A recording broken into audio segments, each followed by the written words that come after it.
Geliefdes, kom dan bid ons saam.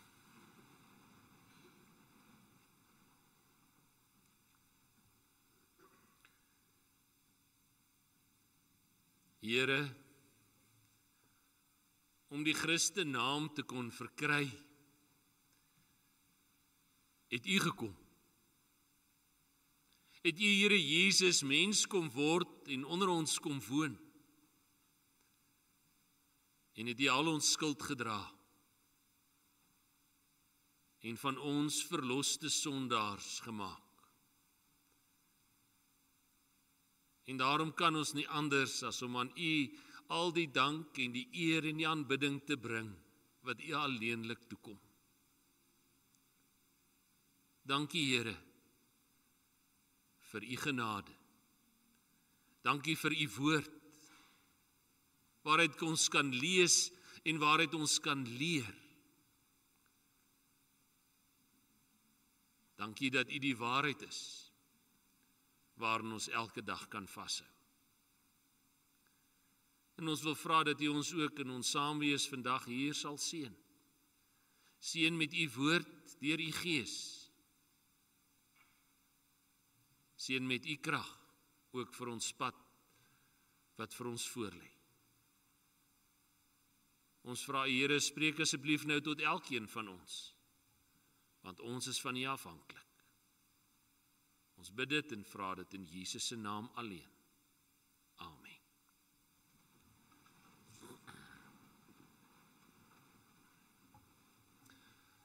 Broers en susters, ons lees saam vandag uit die Ou Testament en ons lees saam uit die boek Genesis.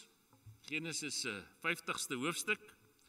En ons lees saam vanaf vers 15 tot en met vers 21. Genesis 50 vanaf vers 15. Toe Josef se broers besef dat hulle vader nou dood is, sê hulle, as Josef 'n wrok teenoor ons koester, gaan hy ons beslis terugbetaal vir al die kwaad wat ons hom aangedoen het. Hulle het toe vir Josef laat weet, die vader het voor sy dood opdrag gegee, so moet julle vir Josef sê, vergewe tog asseblief die oortredings van julle broers en hulle misstap, dat hulle jou soveel kwaad aangedoen het. Dus, vergewe dan asseblief die oortreding van die dienaars van die God van die Vader. Josef het gehuil, toe hulle met hom praat. Sy broers het self ook gegaan, voor hom neergeval en gesê, kyk, ons is U slawe. Maar Josef het vir hulle gesê, moenie bang wees nie, want ek is in God se plek. Julle het kwaad teen my beplan, maar God het dit vir iets goeds in gedagte gehad, met die doel om te doen wat vandag gebeur, om 'n groot volk aan die lewe te hou. Dus moenie bang wees nie, ek self sal julle en julle afhanklikes van kos voorsien. So het hy hulle getroos en mooi met hulle gepraat. Ons lees tot sover. Broers en susters, as ons so na ons eie lewens kyk en na die wêreld waarvan ons deel is en na die mense rondom ons, dan sien en ervaar ons elke dag 'n klomp dinge. 'n Klomp verskillende dinge. En dan verwerk ons hier in ons eie gemoed al hierdie verskillende dinge wat ons so sien en ervaar.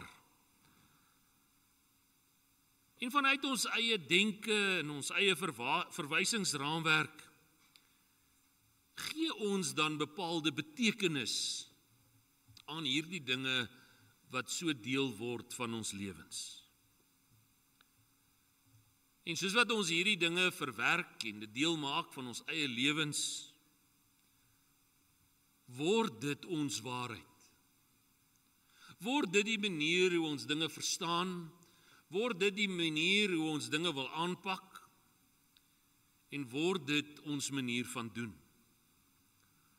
Ons noem dit ons persepsie van dinge. En dit is soos die Duitse filosoof Immanuel Kant dit dan ook stel, waar hy sê, ons sien nie noodwendig dinge soos hulle dit sien nie, maar soos ons dit wil sien. En soos ons dit op daardie spesifieke oomblik sien. Wanneer 'n mens hierdie persepsie het, kan 'n mens nogal verkeerde afleidings maak. Wanneer 'n mens dinge vanuit 'n bepaalde perspektief sien, is dit heeltemal anders. Ons perspektief oor dinge word weer bepaal wanneer ons dinge vanuit 'n bepaalde rigting of plek kyk. En wanneer ons verskillende invalshoeke het, sekere beelde vir ons baie duideliker word om te kan verstaan.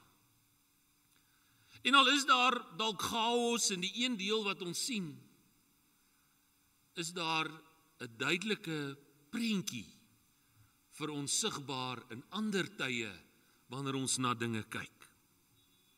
Hierdie verskillende kykhoeke kan ons by 'n ander verstaan van dinge uitbring. Want hoe meer jy weet, hoe beter word die afleidings wat jy daaruit kan maak. Daarom dat daar ook gereeld gesê word, wanneer jy 'n besluit moet maak, sorg dat jy 'n ingeligte besluit maak. Kyk na al die moontlikhede, voordat jy net sommer in 'n rigting ingaan.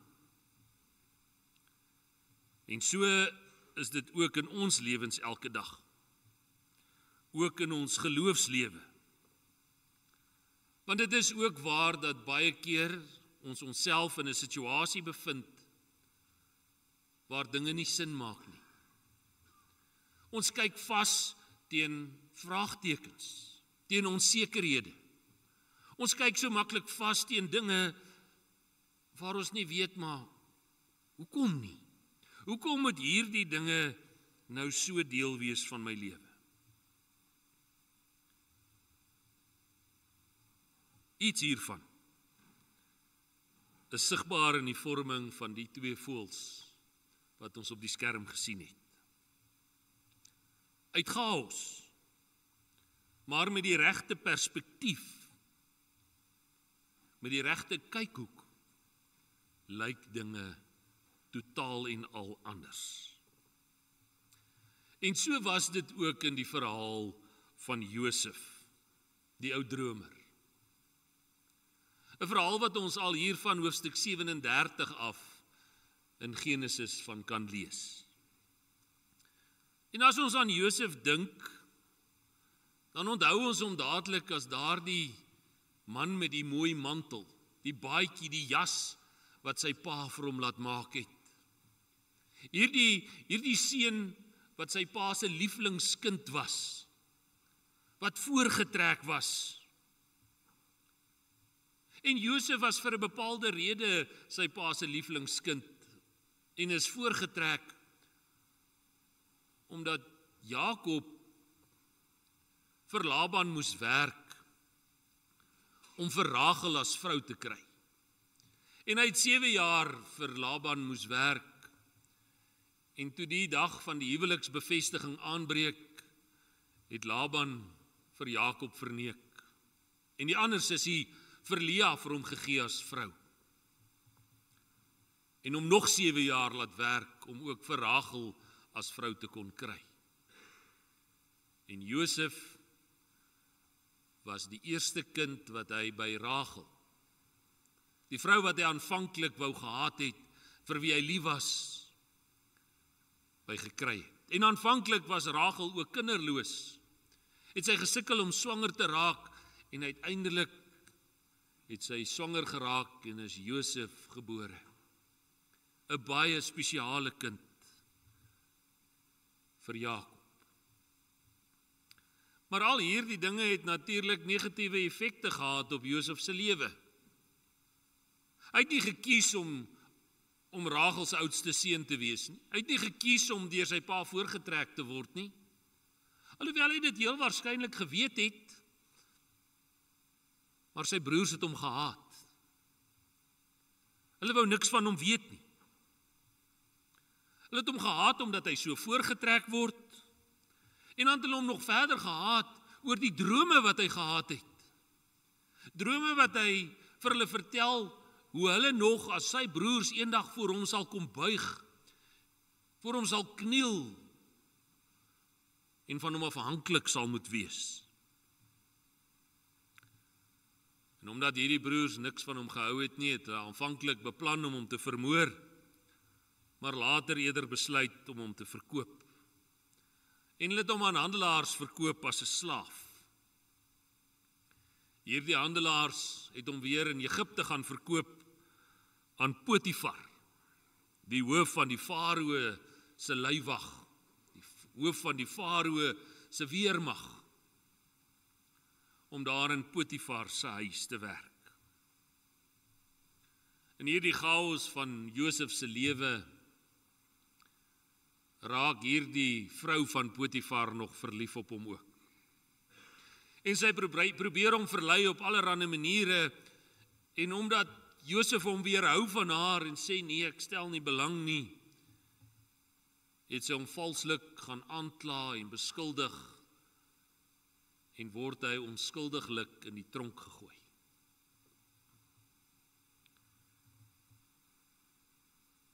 Sy broers haat hom, sy baas, sy vrou, beskuldig hom valslik, en hier sit hy onskuldiglik nou in die tronk. Maar hy het vrede daarmee, want hy kan niks daaraan doen nie. Maar daar in die tronk kom nog 2 mense by, die bakker en die skinker. Hulle word ook in die tronk gegooi vir misdrywe wat hulle gedoen het.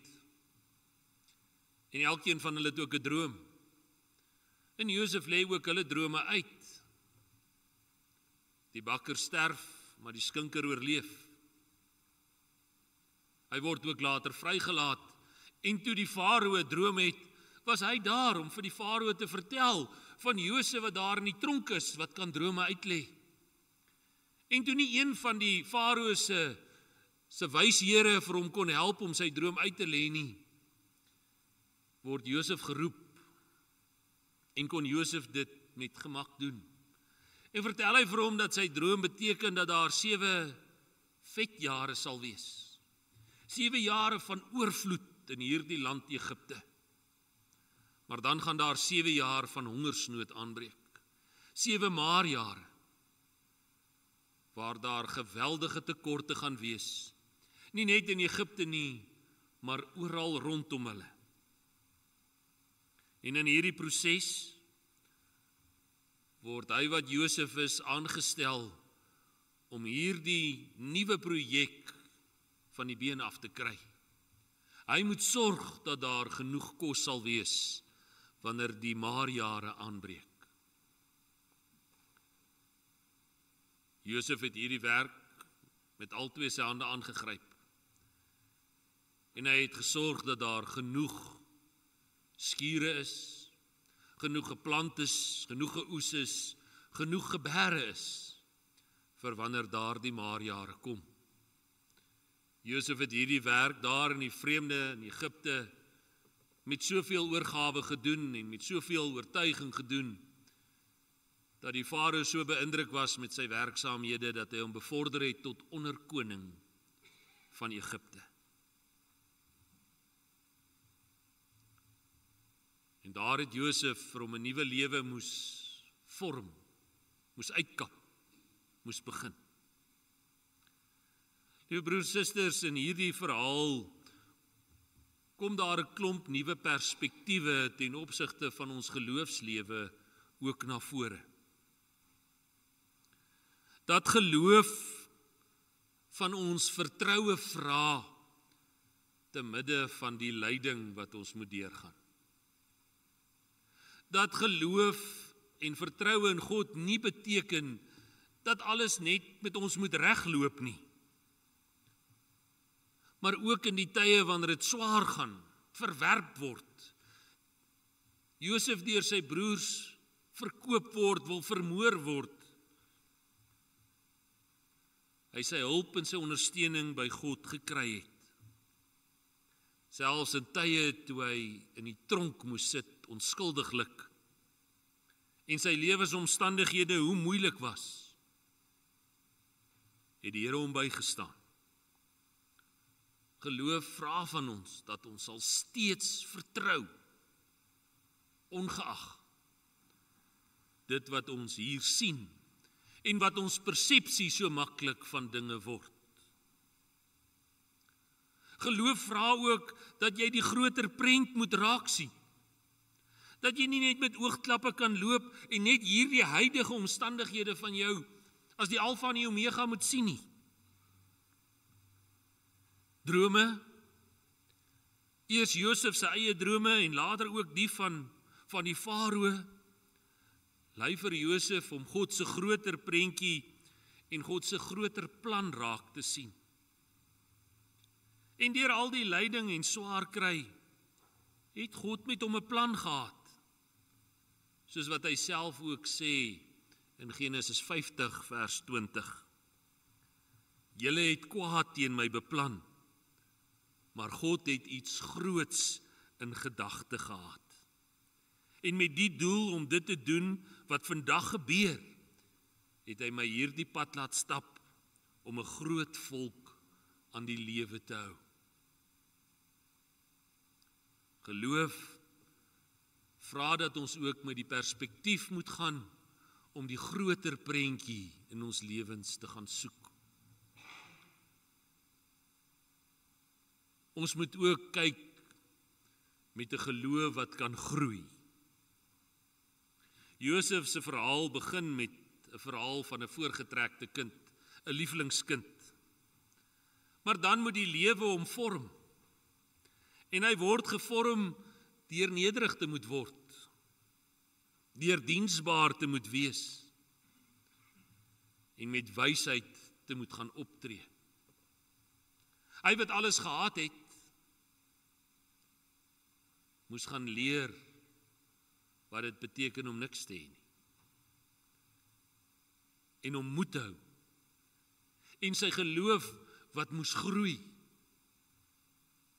Om gelowige te wees, beteken nie dat jy net sommer alles het nie. Maar dat daar 'n proses is waar jy die grootheid van God al hoe meer en meer kan sien. Die grootheid van God dag na dag kan ontdek.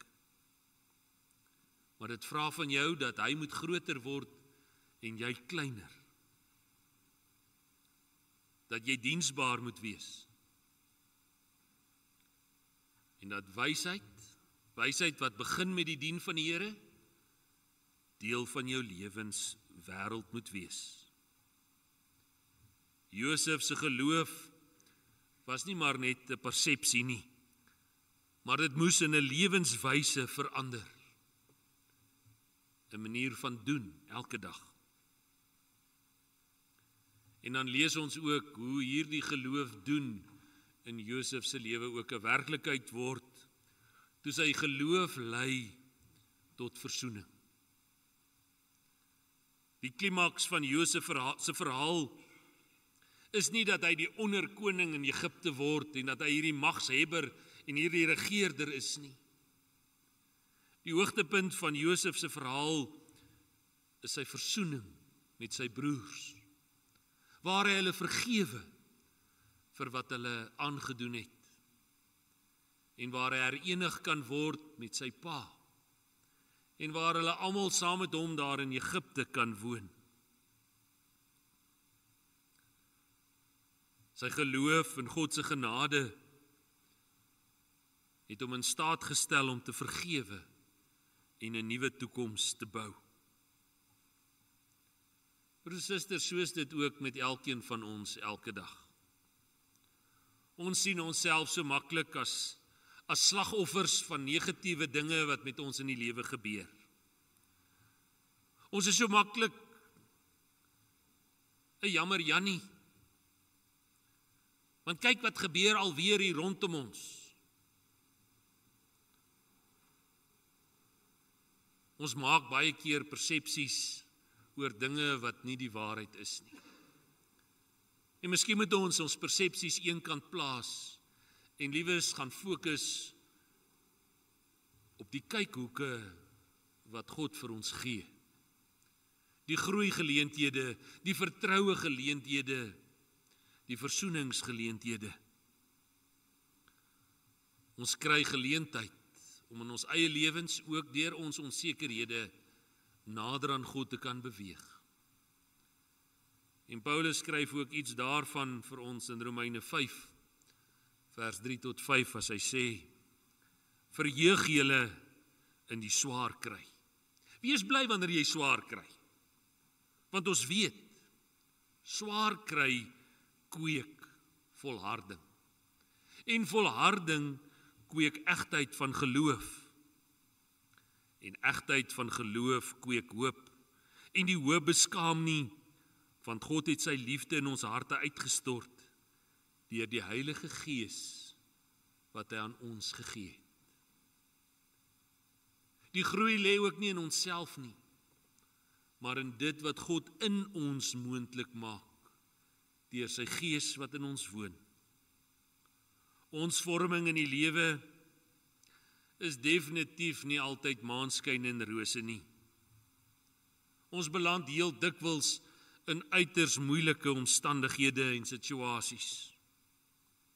Maar ons kan vandag opnuut weet, met God as ons herder, kom ons niks kort nie.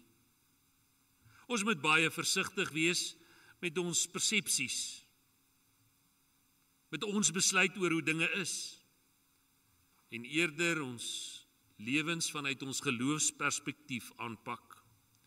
Want selfs in die chaos van ons lewens is daar sin. In die groter prentjie van God se deelwees van ons lewens, ontdek ons dat God met elkeen van ons elke dag op pad is.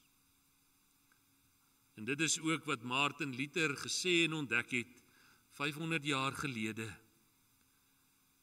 Toe hy gesê het, gaan hervorm jou lewe elke dag.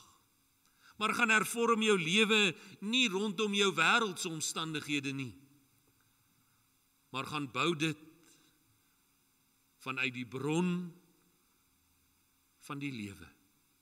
Gaan bou jou lewe rondom die inhoud van die waarheid van die Bybel. Want slegs die woord van God kan vir jou 'n ander perspektief op die lewe gee. Slegs sy genade gee vir jou 'n ander uitkyk. En slegs deur geloof in Jesus Christus is daar werklik vir ons hoop. En deur aan God die eer te gee, verander nie net ons lewens nie, maar verander ons uitkyk en die manier hoe ons dinge aanpak. Kom ons pak ook ons lewens elke dag aan, met al sy uitdagings, met die sekerheid dat God deel is van ons lewens. Dat sy hand na ons toe uitgestrek is, dat hy ons nooit sal verlaat nie, en dat hy ons nooit in die steek sal laat nie. En vanuit die kykhoek van God, lyk dinge altyd anders. Amen. Kom ons bid saam.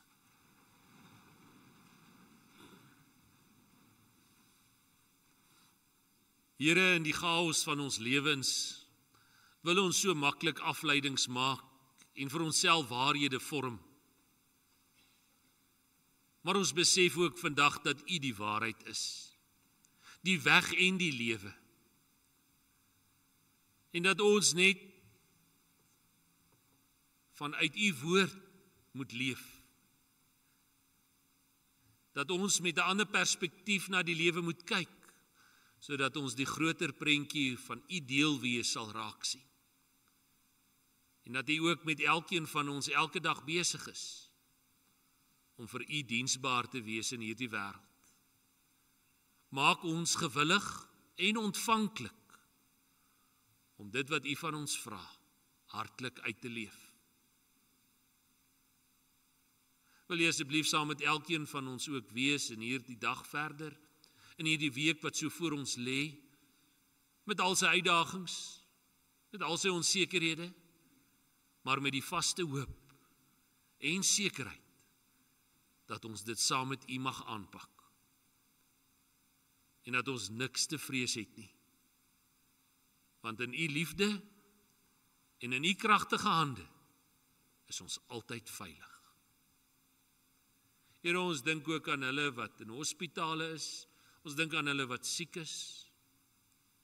Wil jy asseblief ook die hand naby aan elkeen van hulle hou, en ook vir hulle bystaan op hulle lewenspad vorentoe.